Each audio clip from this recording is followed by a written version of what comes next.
Chegamos na nossa quarta unidade. É um prazer estar aqui com vocês, avançando aí nos estudos do direito constitucional. Esta unidade divide-se em 4 aulas. Na primeira e na segunda aula, estudaremos os direitos e garantias individuais e coletivos. Os direitos à nacionalidade é o tema da nossa terceira aula e os direitos políticos o tema da nossa quarta aula. Os direitos e garantias individuais e coletivos estão elencados no artigo 5º da Constituição Federal. E apesar de ser um artigo bastante extenso, ele não é taxativo, ou seja, existem outros direitos e garantias individuais dispostos em outros artigos da Constituição. Pessoal, esses direitos não surgiram de uma única vez no momento de elaboração da Constituição de 88. Eles foram construídos ao longo da história da humanidade e por meio de lutas e batalhas. À medida que evoluímos na história de construção destes direitos, eles foram ganhando novas dimensões, se ampliando de modo a atender às necessidades da sociedade. Os direitos fundamentais são classificados pela doutrina em dimensões. Cada autor traz uma classificação um pouco diferente, mas a essência é sempre a mesma. Eu vou apresentar para vocês a classificação de Pedro Lenza. Os direitos de primeira dimensão, ocorrido no período de transição de um Estado autoritário para um Estado de direito, sendo marcado pelo respeito às liberdades individuais, são os direitos civis e políticos. Os direitos de segunda dimensão, ocorrido no período de Revolução Industrial do século XIX, em decorrência das péssimas situações e condições de trabalho. Surgem os direitos sociais, culturais e econômicos. Direitos de terceira dimensão, ocorrido numa época marcada por profundas mudanças na sociedade em razão do desenvolvimento tecnológico e científico. São os direitos da coletividade, solidariedade e fraternidade. E os direitos de quarta dimensão estão ligados à globalização dos direitos fundamentais, tornando-os universais. Pessoal, quando falamos em direitos e garantias fundamentais, precisamos entender o que são esses direitos e estas garantias. De acordo com Lenza, os direitos são bens e vantagens prescritos na norma constitucional, enquanto as garantias são os instrumentos através dos quais se assegura o exercício dos aludidos direitos, preventivamente ou prontamente os repara, caso violados. Normalmente, o dispositivo traz junto o direito e a garantia, mas quando não acontece, temos um outro recurso, que são os remédios constitucionais. Habeas corpus, mandado de segurança, são exemplos desses remédios. Vamos à leitura do artigo 5º, incisos 10 e 15. Incisos 10. São invioláveis a intimidade, a vida privada, a honra, a imagem das pessoas. Temos aqui um direito. Assegurado o direito à indenização pelo dano material ou moral decorrente de sua violação. E nós temos aqui uma garantia, que é a indenização caso o direito à intimidade, vida privada, honra e a imagem seja violado. Inciso 15. É livre a locomoção no território nacional em tempo de paz, podendo qualquer pessoa, nos termos da lei, nele entrar, permanecer ou dele sair com seus bens. Temos aqui um direito. Neste segundo caso, se houver uma violação ao direito de locomoção, teremos como remédio constitucional o habeas corpus. Passo agora a tecer breves comentários acerca dos direitos individuais e coletivos. Vamos ao caput do artigo 5º. Todos são iguais perante a lei, sem distinção de qualquer natureza, garantindo-se aos brasileiros e aos estrangeiros residentes no país a inviolabilidade do direito à vida, à liberdade, à igualdade, à segurança e à propriedade nos termos seguintes. Começaremos pelo direito à vida. Este direito deve ser entendido sob 2 sentidos.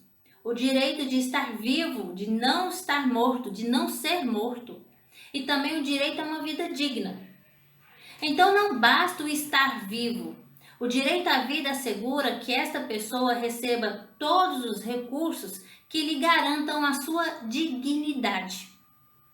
Como desdobramento deste direito, temos a proibição da pena de morte, tratamentos cruéis ou degradantes e também a proibição da tortura. A igualdade preconizada neste caput deve ser entendida nesse sentido amplo. Isto porque existe uma igualdade aparente, chamada de igualdade formal, e existe também a igualdade material. Muitas ações afirmativas vêm sendo consubstanciadas pelo Estado a fim de promover esta igualdade material. São exemplos disso o ProUni, a Lei de Cotas e também a Lei Maria da Penha.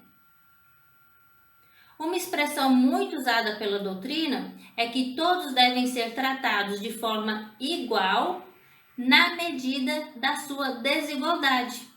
Isso quer dizer que em determinadas situações será necessário auxiliar uma classe de maneira mais intensa do que outra.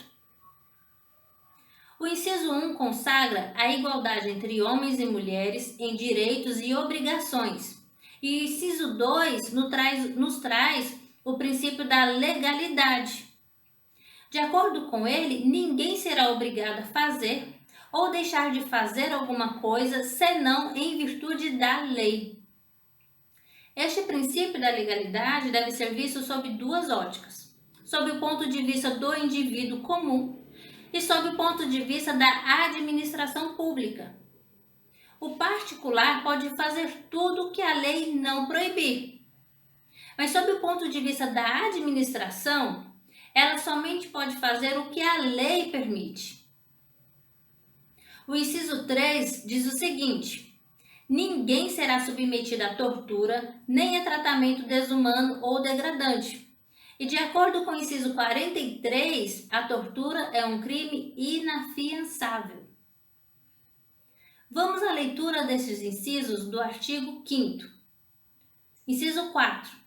É livre a manifestação do pensamento, sendo vedado o anonimato. Inciso 5.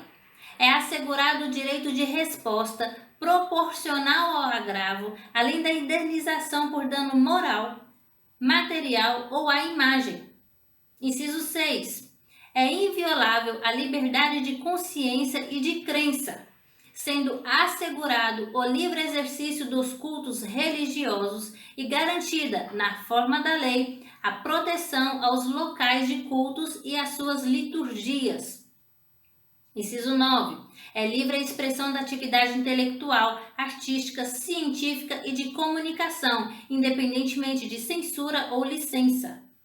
Inciso 14. É assegurado a todos o acesso à informação e resguardado o sigilo da fonte quando necessário ao exercício profissional. Juntos, esses dispositivos consagram a liberdade de expressão. Devemos nos atentar para o seguinte: os direitos de uma pessoa têm limites nos direitos de outra pessoa, ou seja, os meus direitos vão até onde começam os seus. Então, por mais que eu tenha a minha liberdade de expressão, de manifestar meus pensamentos e opiniões, eu não posso ferir a dignidade de outra pessoa através de ofensas, injúrias ou racismo. Por esta razão é vedado o anonimato, porque acaso a pessoa extrapole os seus limites, aquele que sofreu a agressão terá direito a uma indenização. E a primeira medida para se garantir esta indenização é identificando o causador do dano. Os incisos 6, 7 e 8 tratam da liberdade de consciência e de crença. Então, a todos é assegurado o direito de participar de qualquer religião ou simplesmente de não participar. Mas atenção, apesar de toda a liberdade constitucionalmente garantida às pessoas a respeito de suas religiões e crenças, ninguém pode alegar uma crença religiosa para deixar de cumprir uma obrigação que é imposta a todos. Leiam com bastante atenção o inciso 8 deste artigo. Ninguém será privado de direitos por motivo de crença religiosa ou de convicção filosófica ou política, salvo se as invocar para eximir-se de obrigação legal a todos imposta e recusar-se a cumprir prestação alternativa fixada em lei. Para finalizarmos a aula de hoje, eu gostaria de trazer para vocês um trecho que eu retirei da obra de Pedro Lenza, muito interessante porque diz respeito à tolerância religiosa e à diversidade. Dentro de uma ideia de bom senso, prudência e razoabilidade, a Constituição assegura a todos o direito de aderir a qualquer crença religiosa ou recusá-las, ou ainda de seguir qualquer corrente filosófica, ou de ser ateu e exprimir o agnosticismo, garantindo a liberdade de descrença ou a mudança de escolha já feita. Portanto, não podemos discriminar ou reprimir. O preconceito deve ser afastado. A sociedade tem que conviver e se harmonizar com as escolhas antagônicas, sem que o radicalismo egoísta suplante a liberdade constitucionalmente assegurada. Pessoal, encerramos aqui nossa aula. Continuem estudando e façam sempre a leitura dos artigos e uma revisão do conteúdo. As dúvidas vocês devem postar no fórum de discussão. Agradeço a atenção, um grande abraço e até o nosso próximo encontro.